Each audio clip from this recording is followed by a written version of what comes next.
Welcome to Eric's Perspective. Joining us today is Dr. Bridget Cooks.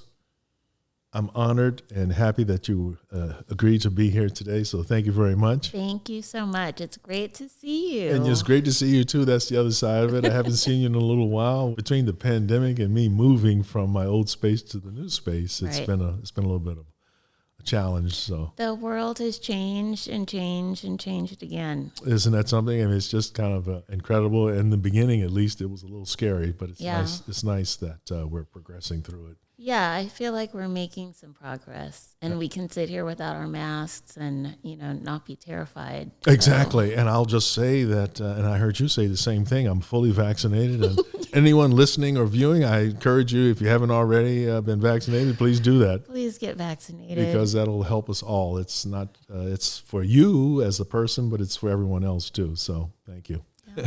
I know. PSA. PSA, yeah.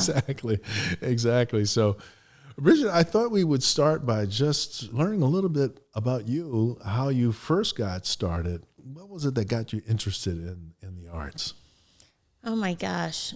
Well, there's so many different beginning points, I think, that kind of culminate and then became, I think this is what I'm going to do with my life. So I'd say one of those things was a very early memory that will date me. Which is going to see the King Tut Exhibition at LACMA, which I think was in 76 or 77. Oh. And I was a baby. I'm not lying. I really was. And the reason I remembered is because my mom had to hold me up to see down into the cases to see all of the amazing jewelry. Oh.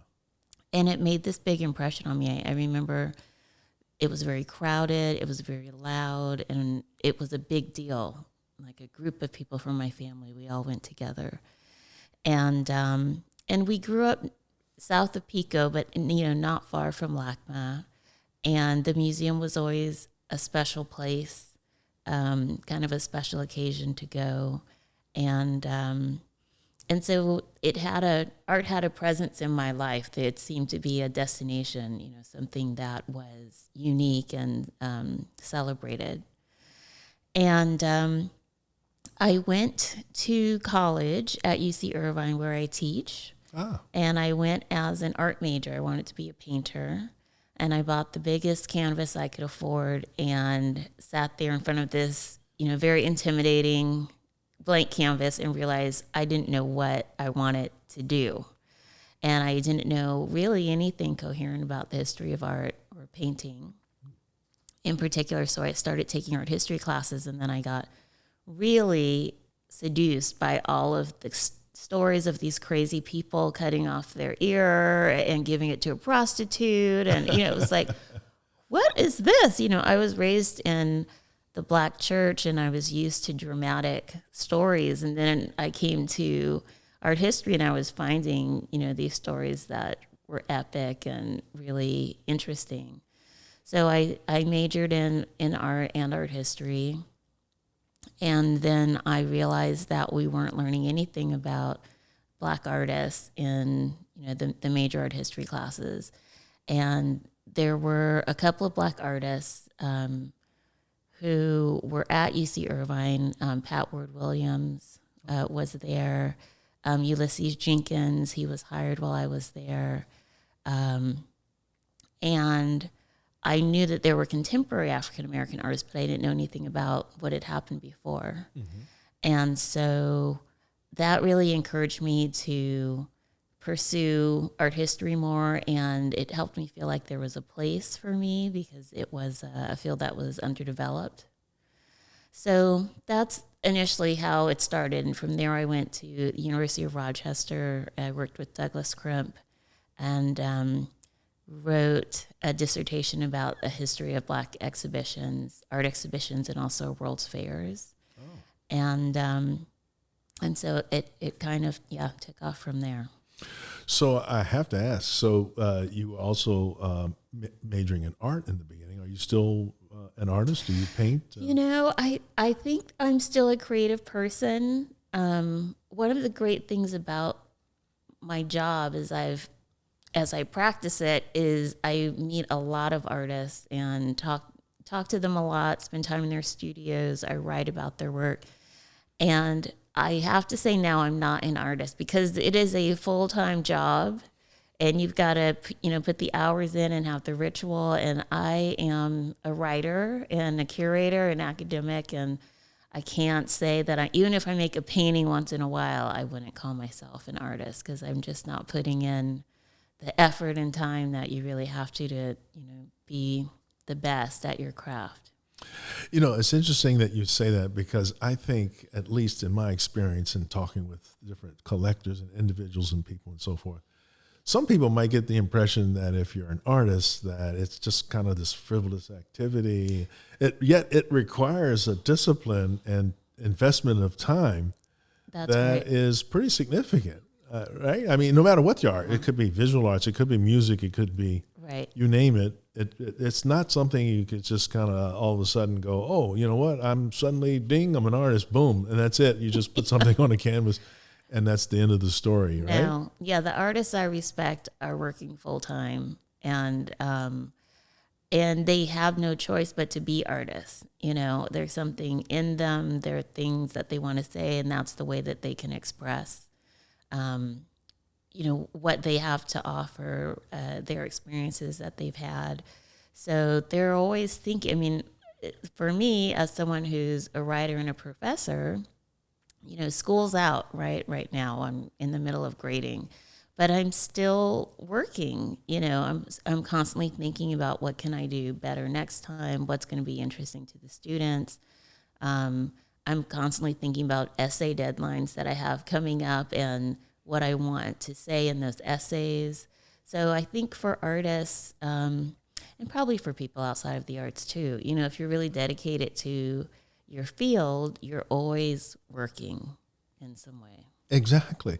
And that brings me to the point where you're saying, like, you're writing, you're researching, you've written numerous articles. Yes. And so forth. So, that too, like being an artist, that requires a lot of time and effort. And it's an art in and of itself, I would think. I think it is. And I feel much more comfortable saying that I am those things. I'm a researcher and a writer and a professor and a curator because I know I put all of the hours in for that. You could feel it, right? I feel it, yeah. And it's hard to relax. It's hard to turn it off and switch and say, I'm going to have some downtime. So that's what's hard for me is the balance. But yes, I'm working at it all the time.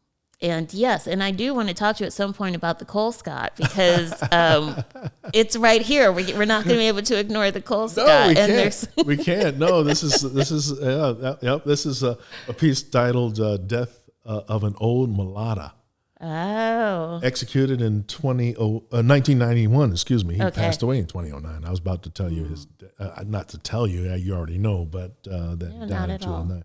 But yeah, he did it in 1991. It's an interesting piece. You can see Africa there in the face of that one figure to the right, and a lot going on. Yeah, this is exciting. Yeah, and the whole world map. I see Italy down there. Yeah. They got Europe and Africa all in the same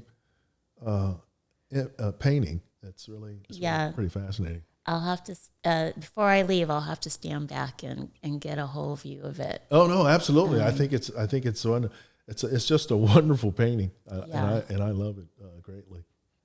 Yes, I know. I was just looking at those purple curtains, and this is all so theatrical and tragic, sort of with the curtains parted, and it's all being delivered in this dramatic way on stage. That's a good way of putting it. I agree with you totally. It's a very dramatic piece. Yeah, good. Well, good. I'll look forward to spending some time looking at this. Oh, and I invite you to do that too. That'd be wonderful. And I'm interested to hear what you have to say because it's always fascinating for me to have someone look at a piece and give me their interpretation of some of the things they see. Because I obviously could overlook something or have a different interpretation. So it's always wonderful to share that kind of thing. It's so helpful. And that's one of the things that keeps me teaching is because I enjoy so much allowing, somehow most of the students do need permission. Right. to say what they think. They're Yes. they're not used to that at all. They want to know what the answer is, Right. and that's not what we're doing. So after I can get them past that expectation, then the world starts opening up for them. Yes. You know, and I see things that I didn't see before. They see things they didn't see before. Yeah, there's so much that's generated in those conversations. And You know, it's fascinating you say that because you're noticing that in your students, but I notice that in a lot of people that come into my gallery. yeah, They're almost ashamed to say that, and they're kind of looking for so how should I like this piece? You know, and a lot of times they cling to the names like, and don't get me wrong, I mean, these are names that deserve reverence, like Romare Bearden and Jacob Lawrence and so forth. But if there's an artist whose name they've never heard before, and they could even like the piece, I've had this experience with a collector, for example, it's like they're not quite comfortable saying they like the piece because they're not sure if I'm going to say to them or somebody else will say to them behind their backs, "Oh my God, can you believe?" They don't know what they're doing. yeah, It's a shame. Yes, that resonates with me, and it is a shame, and they do feel, I don't know what the insecurity is, that they're gonna look like the fool, or I think that's what it is. And maybe now that I'm talking with you, I mean, maybe it's part of that whole experience of going through school where you're always looking for the answers instead of being looked at as perhaps a source of the answers. I remember once, it was really interesting. I had this one woman come into my gallery. I had an exhibit of Elizabeth Catlett's prints. And it was her famous I Am the Black Woman that started out I Am the Negro Woman series. And there's one piece in there that features Phyllis Wheatley. And so for the longest time, I never paid attention to this. A person comes in, an elderly lady, and she's admiring the whole series. And then she says, well, wait a minute. Isn't that interesting? She looks at the Phyllis Wheatley piece and notices that Phyllis is writing from right to left instead of from left to right. And that seems like a small thing, but I realized that Elizabeth, when she made the lino cut, the actual plate itself, she did it with the proper orientation, but when you lift it off the paper, unless there's an offset medium, it's going to be in the opposite direction. It's a small thing, but I just realized, you know, she just pointed it out to me. I had never seen, I've been looking at that print for years and never noticed that one little thing before. yeah, I hadn't noticed that either. Yeah, so the next time, I will definitely see that. look yes. at it next time. And that's something interesting to point out to students of any age if they're not familiar with the process. Because sometimes my students, they'll no matter what we're talking about, they say it's a painting. And I'll say it's a photograph. Right. And they know it's a photograph, but they say painting as a default. And so I'm trying to teach them the difference between media, you know, and to know the process and how laborious printmaking is, you know, yes. and that's part of what makes that that whole series so wonderful. Oh, yes. Is the labor, the pre-planning that goes into each work in that series. Yes. All of that needs to be part of the appreciation. So Absolutely. And with Elizabeth, she was so talented at utilizing the features of that medium to reinforce the message, because those lines that you create in a lino cut or a wood cut, you just can't reproduce with a paintbrush or a crayon. Right. And it was, to make the way I feel about it and the way I look at it, it's like it reinforces the boldness of the statements she's making. I agree. Yeah, there's something about, you know, it's subtractive, right? So we think about just her arm muscle, like her body moving and being part of this creation, you know.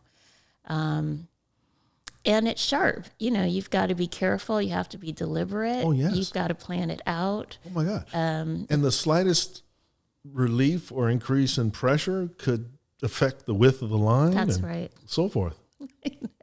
And oftentimes, a lot of people hear the word print and they kind of scoff at it, like it's less than. And I never will forget Elizabeth when I first approached her and she was explaining to me. She says, you know, this is a print, but it's not a print like you might think it is. This is her telling me this, and she's saying, listen, this is an artistic print. This is a print. And she said that with a certain degree of respect that she wanted the medium to have, because there's an oxymoron term that I've heard used to describe the method as a multiple original, which is a really kind of interesting thing, because the plate is the original. Obviously, the things that are lifted from it are the copies, but it's not a reproduction, though. Right. It's literally from the hand of the artist. Anyway, it's my long. No, I think that's wonderful. And I like that I never got a chance to meet her. I saw her once at an opening of a show at CAM, at the California African American Museum. Yes. And I just wanted to see her. You know, I didn't have anything smart to say. I didn't have anything to say that she hadn't heard before. But it was just so wonderful that she showed up, and to think about the work that goes into the process of making the art, but then also her choices of subject matter, and then how ridiculously and unfairly talented she was to be a master printmaker and a master sculptor. Oh, yeah. It's like, what is that about? That's how do incredible. you just like claim everything? That's just so incredible, isn't it? And just do it. Isn't that incredible? And the sculpture, I mean, she was able to do with wood and marble similar things that she was able to do with clay too. So she was like very versatile. Right. And strong. And strong. Yeah. She was an incredible artist and very outspoken, very clear. Oh, yeah. I know that, she'd made these sculptures of her twin granddaughters, and one of them just won America's Top Model. And my students were asking me about that, and I said, "What are you talking about?" And so we went on Google together, and I was, "Oh my God, it's Elizabeth Caplet's granddaughter!" And my goodness. Yeah, the Tyra Banks show. Really, was that recent? I think it was before COVID, so two years, maybe 3 years ago. Wow. Okay. So anyway, the legend is living on, and great talents in the blood. And I'm sure she's smiling down on the whole thing. I'm sure she is. I mean, she knows their faces and their hairstyles. And, intimately, right? Yeah. So it's great that it is taking on this other dimension, or kind of those images are being dispersed, Well, moving into your own writings, approximately 10 years ago, I think you wrote the book Exhibiting Blackness. Yes. And I was just curious to know first if maybe you can, and I encourage listeners and viewers to get the book and check it out. But Thanks. if you could tell us a little bit about what prompted you to do it, and what were some of the things that you discovered in writing the book, and also with 10 years having passed, is there anything that you would say now? So much has happened just in the last 3 years that we could write a whole nother book. But the book is called Exhibiting Blackness, African Americans in the American Art Museum. And it's a look really at the history of Black people and mainstream art museums in America. So thinking about African American artists, security guards, curators, and audiences. And what prompted me to write the book was that I had this whole career in the museum world. I had been an intern at the Oakland Museum, at what now is the National African American Museum of History and Culture. I worked directly with Deborah Willis when it was the African American Museum Project in, I think, 1994. Oh, wow. Where we worked together with the whole team of people to try to prove to the government that there would be interest in a museum dedicated to African American people. So it was this kind of testing ground in the Arts and Industries building. I was an intern at the National Gallery of Art, and then I had my first full-time paid job at LACMA. And so I was inspired to write the book in part from my experiences working in all these places as a Black woman, thinking about the way that I had been treated, the opportunities that I was offered, the privileges I had, and also I was really aware of how much the museum world, I'd say professionals and regular audiences, really didn't know anything about Black artists and were very flustered and dismissive. And so every time we would have a show, for instance, the Rhapsodies in Black, Art at the Harlem Renaissance show that happened, I think it was in 97, by Dr. Richard Powell, and David Bailey. This is a show that happened at LACMA. Mm-hmm. And when that show happened, I'd walk through the galleries and I'd hear people say, I never knew there were any Black artists, or, oh, wow. Well, what else is there? And where did these people come from? And, so I wanted to do that research on, I knew the history of African-American artists, but I didn't know the history of exhibitions of work by Black artists. And so I wanted to make that history known. So, I don't talk about every exhibition in the book, but I do talk about the first exhibition of art by African Americans in a mainstream museum, which happened in 1927 in Chicago. Mm-hmm. And then I came all the way up through the decades to the Quilts of G's Ben touring exhibition from 2002. So I think what I've done with that work, in a way, I've created a kind of reference text. I met a couple of years ago, just before the pandemic, I met Amy Sherald, which I was, delighted, and my heart was racing.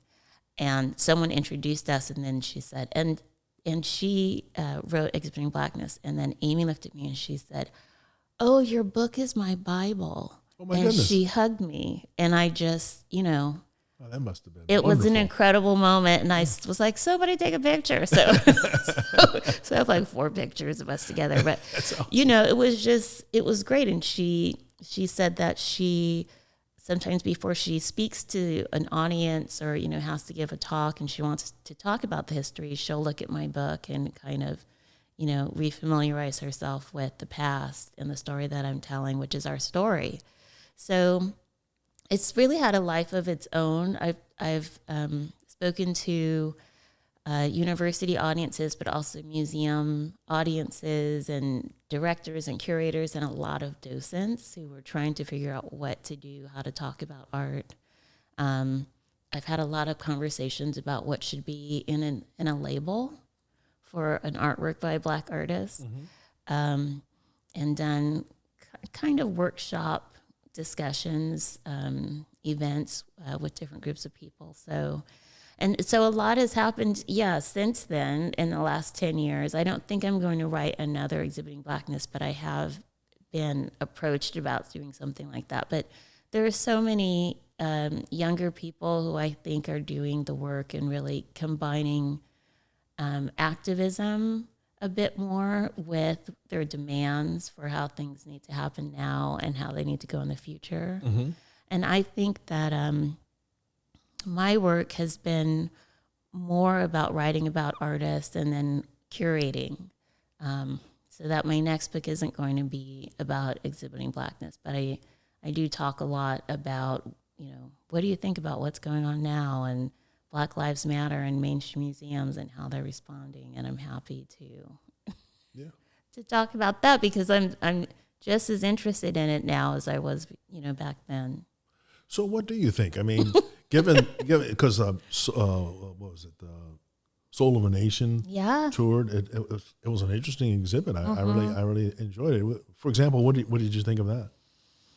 Well, I liked Soul of a Nation. I worked with Frank Wilderson, who's a professor at UC Irvine and an author, and he and I were hired by the Broad to put together this one-day symposium around that exhibition when it was in LA. And it was wonderful to have artists from that era who had works in the show, artists from the era who didn't have works in the show, to talk about what it meant to make art then, where they showed, what kind of encouragement or discouragement they received. We had this wonderful conversation between Ava DuVernay and Darren Walker, and thinking about her projects, how she's able to fund them, the kind of support she gets, the kind of audience that we have now for that kind of work that's different from when it was created in the 60s and 70s and 80s. Mm-hmm. So it was the most visited exhibition in the Broad's history. there's a lot of interest. You know, things that we might know very well are totally new for people who walk in the door. Sure. You know, and I'm thinking about my students. It's like, oh, maybe I won't teach Colescott this year, you know, because I've heard myself say it over and over again over the 20 years I've been teaching. But then I think, yeah, when are they going to find out about Bearden or Colescott or Catlett if I don't say it? Right. So there's always new generations who need to know. I always hope, though, that when we have these big shows that they will inspire other people to do smaller, even more focused shows that have greater depth. Mm-hmm. And I think I'm hoping that there's scholars who are also going to take up the mantle and say, oh, we need to know more about Richard Mayhew, or we need to know more about Mike Henderson or whoever. And that will just help to deepen deepen the research for African American artists, but also develop the field even more. Sure. When you look back on the exhibit, the first one, as you mentioned, in the mainstream in 1927, and maybe contrast that with, a more modern. Yeah. What would you say are some of the main differences? Yeah. You know, that show was so fun to research because Alain Locke, who's considered the author of the Harlem Renaissance, he wrote the New Negro book from 1925, which is really the Bible of the movement. He was involved with a group of all white women, the Chicago Women's Club, and it was this kind of social work effort to promote Black people in arts and culture. It wasn't really seen as a serious art exhibition where the artist would really be considered on par with white artists of the day. And so the call for the artists said pretty clearly, this is an all-Black show. This is not an interracial show, and that is the history of Black artists being exhibited in museums. It's been in a segregated way. So that's number one. And number two, the call said, we're only interested in artwork that matches as closely as possible our standards. And so there was this fear that, if it's Black artists, we don't know what we're going to get, and we want the work to look as if a white artist made it. I see. So that, so there were some clear expectations and some anxieties. And in anticipation of the work that they were going to get, the Chicago Art Institute, as it was called then, they decided to put the artwork in the children's section of the museum. Wow.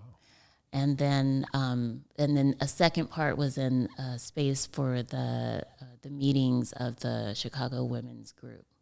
So it wasn't taken seriously. Kind of symbolic in a way, right? Very symbolic. And what they picked, sure, it looked like it could have been made by white artists. What did they pick? Can you remind me? Just in general. Yeah, they had some tanners in the exhibition. Let's see, William Harper, I think, had some work in the exhibition. They may have had some, I want to say Edmonia Lewis, but I'm not exactly sure. Okay. But it was landscapes.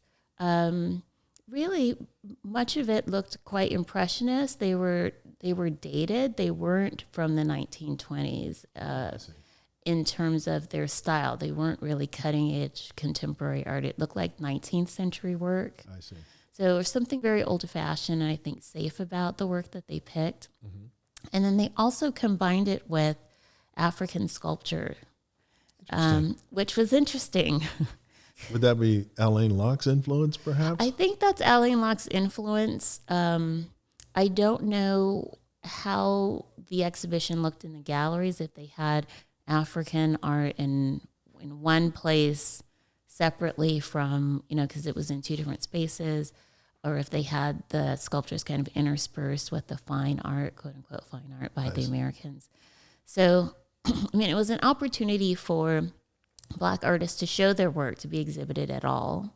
I don't think it was in the framework that they may have wanted to present themselves, but there were some requests for the show to travel, but the requests all came from these kind of social work, interracial societies, not from other museums. I see. So, so that kind of set the path for segregation, the all-black shows being in a separate wing, not to be confused with the work by white artists, but also you don't want the work to look too different from work by white. So it's just... That's an interesting dichotomy in a way, right? I mean, it has to kind of conform, but at the same time, it's not a part of. That's exactly it. I think in those ways, when you're asking about comparing it to where we are now, I think there's still some of that there. You know, we want you to conform. We also want the work to, one thing that maybe is different is there are these expectations of what Black art looks like. That Black artists, for the most part, are not all that interested in. You know, Black artists are artists who want freedom to do whatever they want to do. Yeah, whatever boils up in them, right? That's right. But in terms of collectors, museums, and private collectors, there has been an expectation for there to be some kind of performance of Blackness in a legible way. Can you give an example of what that might look like? You know, I would say so. An artist I really love his work, and personally, Richard Mayhew, has had a different kind of reception by mainstream museums because he makes these kind of psychedelic colored landscapes. There aren't any Black people in the work. Mm-hmm. And so he's largely not embraced as a Black artist or someone who makes Black art. So he's been left out in some ways of collectors' ideas of what they should be collecting to prove that they believe that Black Lives Matter or that this is a democracy and everyone should be included based on merit. In his career, I mean, he was part of Spiral, and which was a collective of Black artists in the 1960s who originally organized to be part of the March on Washington, and decided that they would have an exhibition of artwork where all of the art was black and white, the colors black and white, and that this was going to be their way as artists to participate in the civil rights movement. Mm-hmm. And he did a landscape, no people, you know. Even at that time. Even in that show, yeah. So in those, looking at Richard is an example of sort of being inside and outside, you know. He's also someone that is very open about his Native American heritage. Mm-hmm. And I think being of mixed race in a way has also made him an insider-outsider. I see. So, so there's some diversity there that isn't easily classified as Black art. But, you know, so many Black artists, I mean, they're all individuals. They all make their own worlds. Sure. They all have their own perspective. But I think in terms of the history of art exhibitions, the lines have to be very clean and distinct. Mm-hmm. And I don't know if we're really getting out of that or not. I think it's a different moment. I see. We should say, by the way, that Richard Mayhew is still with us, right? he's in his 90s? I think that he is 97 this year. Okay. And he paints every day. Wow. The last time I saw him, I did an oral history with him and the Berkeley Oral History Center for the Getty. And he was still driving, to my concern. I was going to say dismay, but it was a little bit more than that. I was like, you want me to drive? You know. But, he's doing well. Oh, that's good to hear because Richard, I had the good fortune of having some of his work, but him also in my gallery. So I know him somewhat. Yes. I remember seeing, maybe I saw some prints I remember seeing in the gallery. We have a few etchings and a couple of paintings too we had. Oh, great. That fit the description you just made there. Yeah.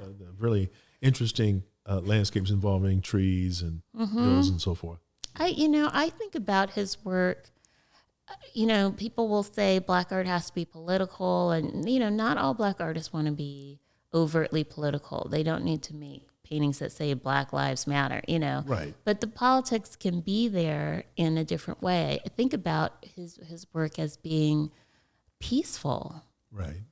And escapist, I think, in the best way possible. In times of conflict, in times of violence, that his paintings are suggesting where we could be, or maybe a way as a real place, or as an imagined landscape, or as a kind of inner landscape. Like an aspirational place where we want to be. Oh, that's an interesting way of looking at it. And to me, that's political, Yeah. But anyway.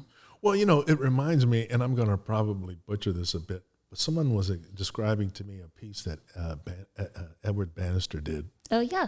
And it was the location, a favorite location, I think, of Frederick Douglass or something like that. Okay. And, without knowing that, if somebody telling you that, it's not obvious in the painting itself, and yet it was almost a way of paying tribute to one of the great historical figures who was very political, very anti-slavery person, right? So that's right. To your point, I mean, there's a way to do that without being sort of vociferous or right. I agree, and Bannister was very outspoken about his politics and being an abolitionist, and he wanted Black audiences, and he wanted Black collectors, and I see that, it's not the same thing, but there's a way in which the art does one thing and then the politics of the person does something else. And just the audacity to say, I am a Black man and a landscape painter. I'm a Black man and I paint in abstraction, It's like, in a way, that's a way of standing up and saying, I'm going to claim the freedom that it says I have on paper. Yes. I'm just going to live out that truth. Yes. That to me is political. No, absolutely. So, and here he is. He's a 19th century artist. And I remember David Driscoll pointing out that he, undercover, submitted a painting to a contest and won. And the judges had no clue that it was done by a Black person. Probably had they known, he wouldn't even been able to be in the contest at all. Right. But it was pretty significant. And then he wasn't allowed to receive the prize. And he wasn't allowed once he showed up. And that's not an uncommon story. Lois Mailou Jones, she had white male allies, and she would say, submit this under your name to see if she would win or not. And in one case, I know for sure she did win. See. So, and they said, well, we'll mail the prize, or, we'll just don't show up, Right. We don't want to see you. That's just an incredible thing to consider. I know. The history of it. Yeah, it is. Yeah. Yeah, over the generations. Yeah. And it seems like those attitudes die very, very hard, it seems. And, I agree. And you would think in the art world, I mean, it's got this association of being liberal, people wearing earrings and their hair long and have unusual spellings of their names and so forth, that would be the last place you would find this sort of attitude. And yet it seems, in many ways, it's stronger there than any other part of society. I know. I agree. And, I think in some ways I was a misfit.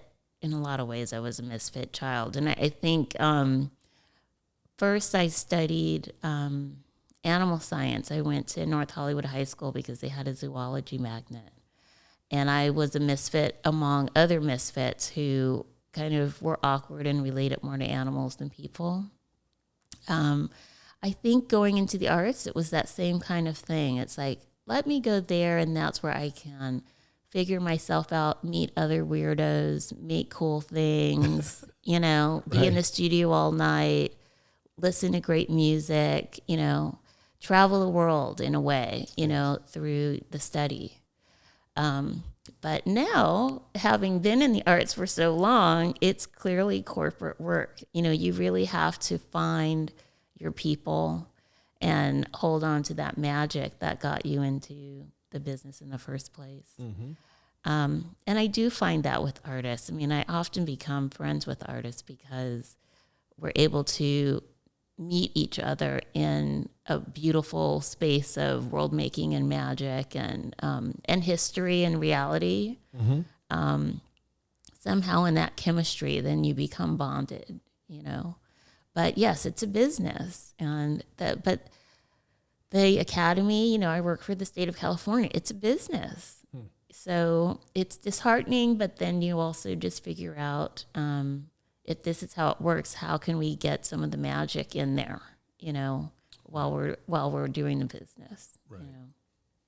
One thing that popped into my head when you were talking about the art from the 1927 had to kind of look a certain way, so for them to feel safe. It reminded me also of David Driscoll's point about this book written in the 60s. And his quote that he pulled out, the book, it said something like, black people can appreciate art. It's just their problem is they can't produce it. Right.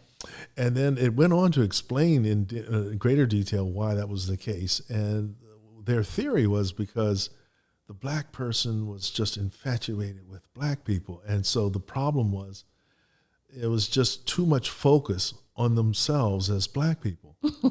And I just found that so incredible, to think about. This was a book in the 60s.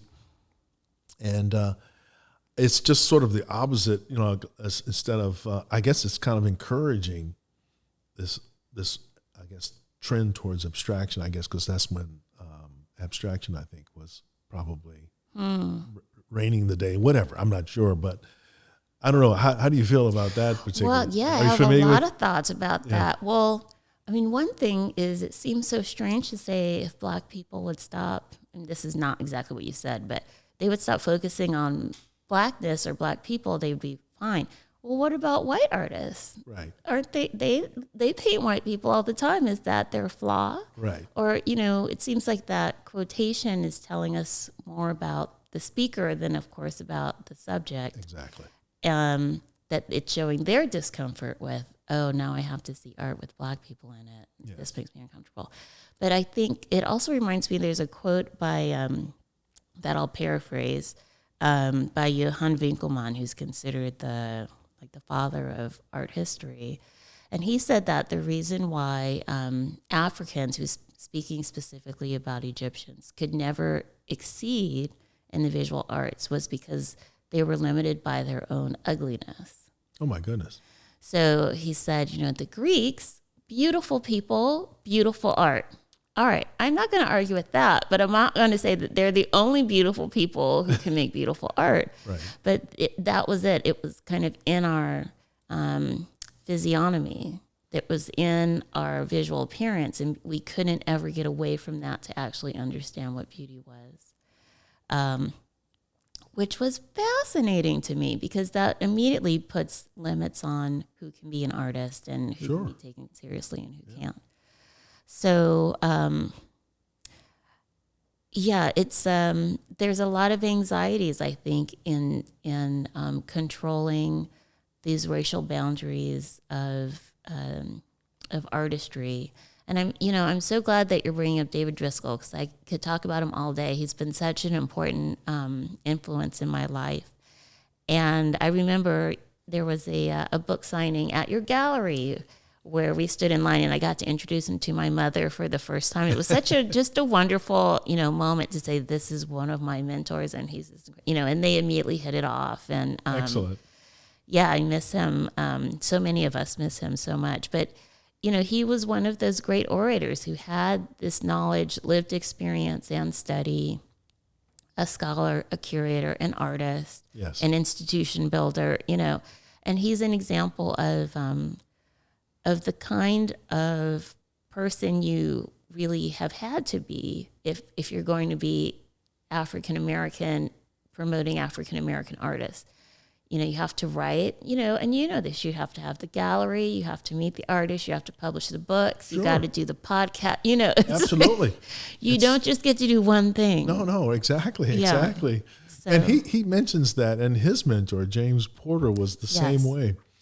And I remember David specifically mentioning the absolute reverence and respect he had for James Porter, who was an artist just like David was, an artist, a person that wrote Modern Negro Art in 1940, which was, as he put it, it was necessary. I think the baton he passed to David was partly saying, listen, we don't have the luxury of only being an artist. We have to actually talk about it, critique it. And anyway, it was just the important transition from almost obscurity into where we are today. It's absolutely true.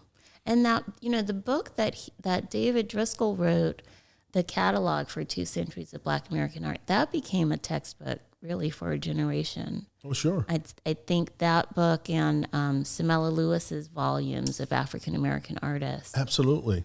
And it was like, we're going to have to do this ourselves. Yes.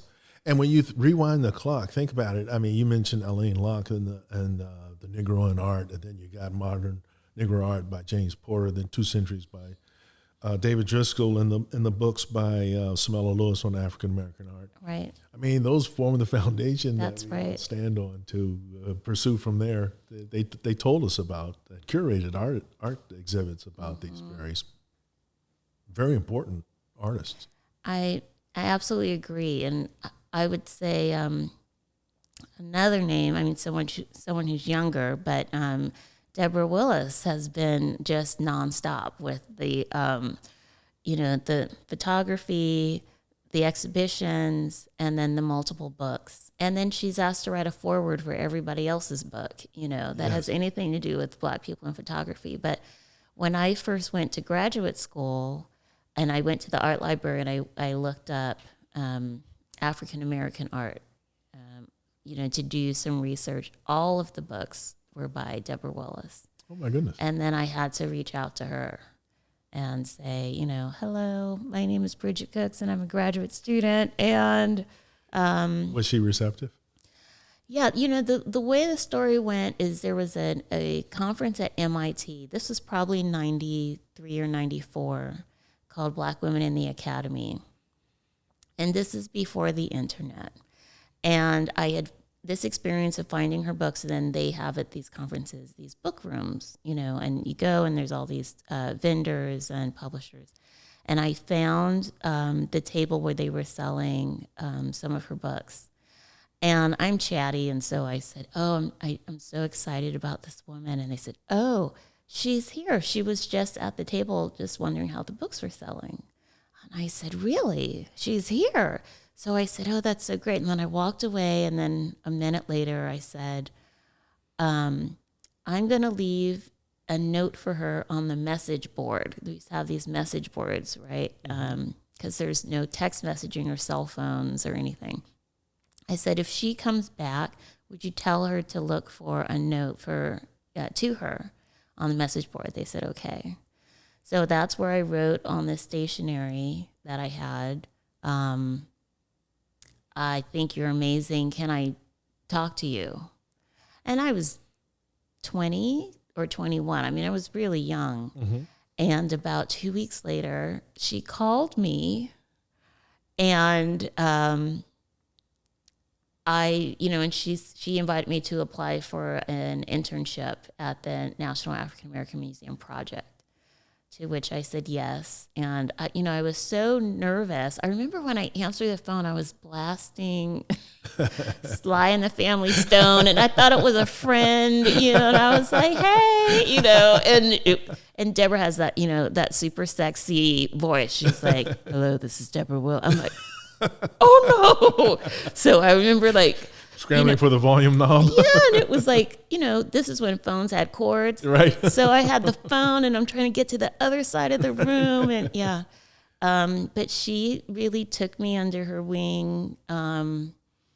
She's very hands off. You have to tune in and really listen to everything she says, and then take the directive and don't mess it up.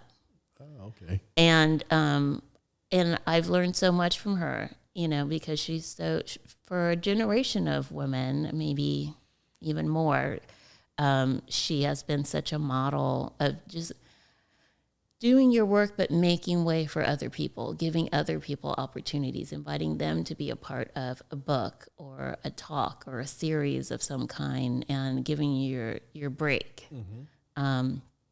And David was her mentor. So yeah, I've been very privileged to work with and benefit from, be mentored by some amazing Oh, that's fantastic. It's an amazing lineage of people. It just reinforces the idea of the importance of mentorship. It really does. Yeah. It's so important. And it's something very special also. So, and you have to be a good mentee, you know. Sure. And I didn't always make the right choices. I think I remember that Deb invited me to be part of a book, and I didn't have enough confidence to do it, and I didn't write anything. Oh. And now, of course, it's like, yes, when do you need it? You know, but she didn't sort of say she's not ready for anything. It was like, well, she didn't do that, but let me see if she'll pick up the mantle and do something else. So, you know, she, I think, saw something in me that she could work with. I just adore her. Fantastic. Well, that's kind of a nice segue into what are you working on now? I know you're teaching, outside from teaching, in terms of writing. Well, let's see. A book that I've been working on for some time is on Norman Rockwell civil rights paintings. Ah, interesting. Very unexpected, I think. Not a follow-up to exhibiting Blackness, but I've been really interested in art from the civil rights movement, in part following the clues from Kelly Jones, who needs to be mentioned, who had this great exhibition called Witness at the Brooklyn Museum of Art from the 1960s, art about the civil rights movement. Mm-hmm. And she had a Norman Rockwell painting, an integration painting. I think it was The Problem We All Live With from 1963, with a little black girl who's walking past this wall. Yeah. And I've seen that image, sort of powerful image. Yes, very powerful. You don't see the faces of the marshals escorting her. You just see her. She's just a little girl. She's just a little cute girl. Little girl trying to go to school and has to be guarded by these marshals. That's right. School. It's a very powerful painting. And so Norman Rockwell made 4 paintings about integration in the 1960s, racial integration. So this book looks at each of those paintings in separate chapters, and within the context of Look magazine, which Look is the entity that commissioned him to make the work. So that's been really fun to do research on. I have been slowed down by many invitations to write for catalogs. I have an essay coming out in the Bob Thompson retrospective that's going to be opening. It'll be close to here at the Hammer. Oh, fantastic. I have an essay in a really wonderful exhibition catalog for an exhibition called Supernatural America that Bob Cozzolino in Minneapolis has organized, has curated. Uh-huh. I just wrote a catalog essay for a Faith Ringgold retrospective that's opening at the new museum called Faith Ringgold American People. Oh, wow. And I'm this month I'll be writing an essay for an exhibition about a black artist named Mike Henderson who taught at UC Davis. And then there's also going to be a kind of redo of the Deluxe show that happened in Houston in 1971. And I'm writing an essay for that catalog. If you just wouldn't mind, what was that about, the Deluxe? Yes, this is such a fascinating story. So there was a show called the Deluxe Show in Houston in 1971, which was curated by Peter Bradley, who's an African-American artist who's in New York. He's an abstract painter and sculptor. And this was the first interracial black and white and one Latinx artist, Virginia Jaramillo, the first interracial group of abstract artists in an exhibition in America. Wow. And it happened in Houston. It was in a theater that was called the Deluxe Theater, and that's why it was called the Deluxe Show. Yeah, in a black neighborhood. The theater has since been torn down, and it didn't reflect the community art. It wasn't figurative. It was definitely kind of like a New York ABEC show in this financially struggling working class Black neighborhood in Houston. And so it was an interesting show to research and write about. Peter was very generous in sharing his stories about putting the show together, working with the different artists. Clement Greenberg, the great 20th century critic of abstract art, was involved in the show, wrote for the catalog, was at the opening. Wow. And it's just kind of an interesting blip in American history, but thinking particularly about abstraction and Black artists. The work in the show was very strong, but it didn't make it made its point, I think, by saying, look at the racial boundaries don't make sense. Right. But it didn't make, and it's to no fault of the show, it didn't make a change, in terms of future exhibitions. I see. Yeah. And was it associated with any museum, or was it just No. all on its own? Yeah, Peter worked for a gallery in New York called Pearl's Gallery, and but this was a show that he wanted to do. He was asked by this is, I guess, the museum connection. The Menils invited him to do this exhibition of the Menil collection in Houston. I see. But it wasn't at the Menil collection at all. It was in the community, but they supported it. Oh, I see. Yeah. I see. So the show's being revisited. There's work from the exhibition and then work by the same artists that are more recent, and other works from the time period as well. Oh, I see. Okay. Yeah. So that's what I've been writing about. I'm also associate director of a new museum that's opening at UC Irvine, the Institute and Museum of California Art. And I have a show that's opening, a group show called Dissolve, that will open in February. Oh, fantastic. That I'm really excited about. It's a really fantastic group of people led by Kim Kanatani, who we stole from the Guggenheim, who's wonderful, who used to work at MoCA in early days. And it's a small staff who have great ideas, who all get along with each other, who are trying to build a real consortium of California museums to work together, to share collections, to make loans easier, to share ideas. I think that's wonderful. Yeah, and really founded on the gift of two collections, the Gerald Buck collection and the Irvine Museum collection that was given by Jim Swindon. So we are excited about what's coming next. I'm honored that Kim asked me to curate an exhibition, and we have our first two commissions for the IMCA. So that's something I'm really looking forward to. Well, congratulations. That's fantastic. Yeah, thank you. We'll all be looking forward to that. And am I right? The museum itself is getting a new facility that's going to be coming sometime in the future, right? Sometime in the future, yes. We're hoping in the next 5 or 6 years that there will be a brand new building. For now, we're in a space called the Von Karman Gallery, which was formerly the Irvine Museum in Irvine on Von Karman. Okay. So that's where the shows will be until there's a permanent space. Okay. So it's a huge endeavor.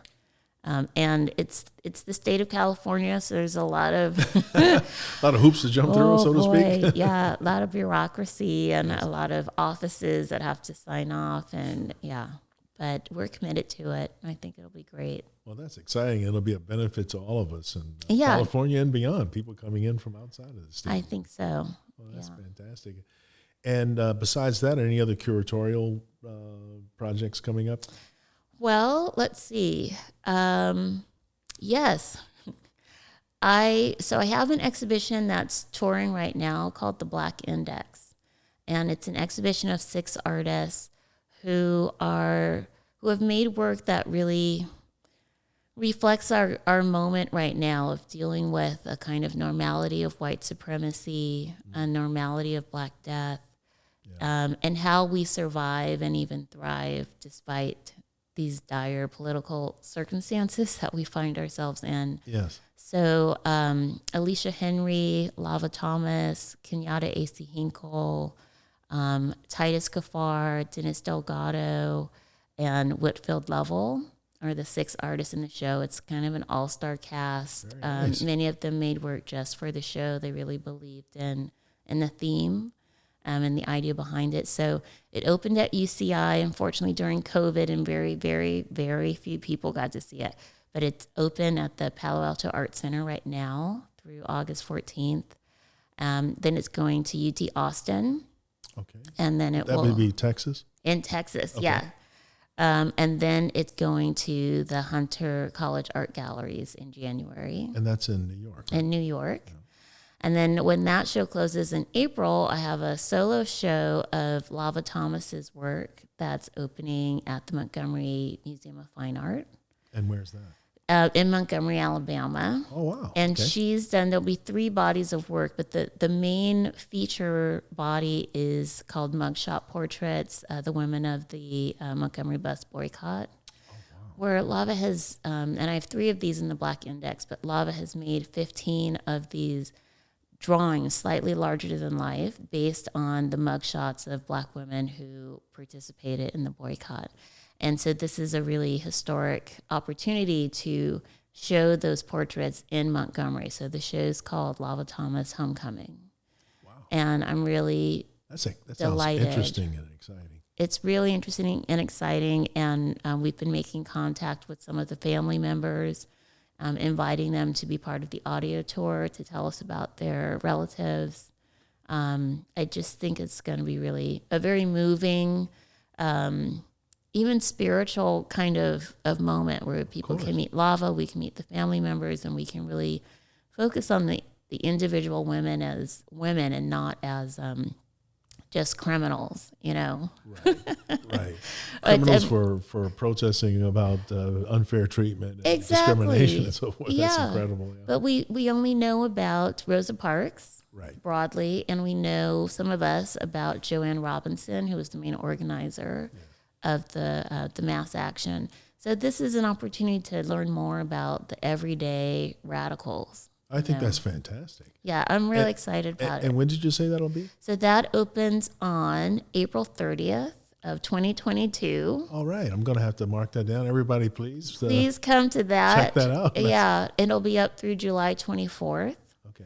And we'd love to travel it. So we'll see if that's possible. I hope it does travel. That would be a great benefit for everyone. I think so. Yeah. So I have a lot of exciting things going on. It's so funny. Usually people say, "What do you have going on?" And I am able to get through one and they think I'm done. So this is great to talk about like all 6 things that I'm doing between the writing and the curating. So I appreciate it. Oh, I appreciate it. And I'm sure all the listeners and viewers are going to appreciate it as well. We'll look forward to all of that. Thank you. Well, listen, I just want to thank you once again for joining us and for sharing your perspective. And for everyone out there for listening and viewing, please don't forget to subscribe to Eric's Perspective. Thank you. Thank you. Thank you so much.